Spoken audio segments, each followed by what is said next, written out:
HR Ministries, what is it?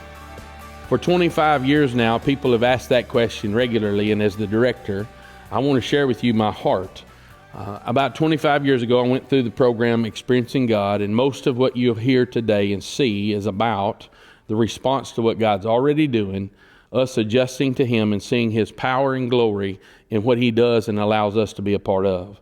I somewhat would tell you that our ministry is part of being a spiritual fishing guide, knowing where God's at work, taking people with us, showing them what to do, engaging in that process, and then letting them do that in a fashion that allows them to serve their local body and be a part of what God's doing in the kingdom.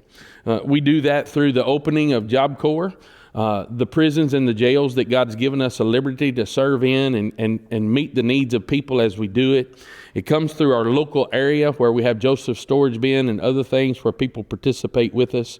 It also comes out of responses of things that interrupt us, like disaster relief, where God gave us the privilege of hosting teams to fix and build and do in the process of meeting the needs of people, to share the gospel and seeing people's lives change through the salvation that they received in that process.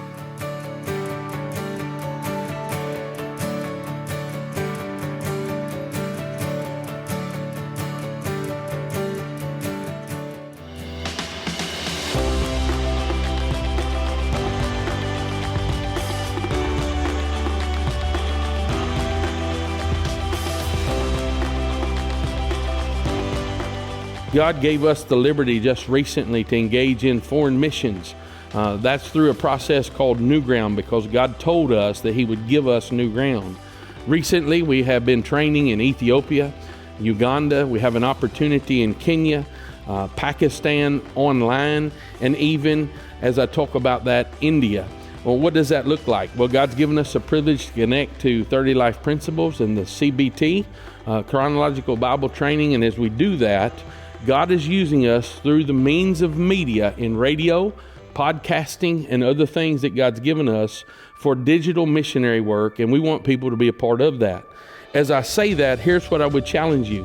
Our heartbeat is to encourage leaders and help pastors in this process to lead their people in a way that more people are fishing, more people are encouraged, and more people are doing what they're supposed to do with the Great Commission as we serve our local people and those that are abroad by engaging them with the ministry that God's given us.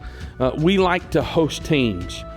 For some 25 years now, whether it's been DR, whether it's going to the jail or the Job Corps or our local ministry, we have the facilities and opportunity to host teams to come and see what we're doing and participate in a way that gives them the tools to go back and do what God's given them to do in their local area.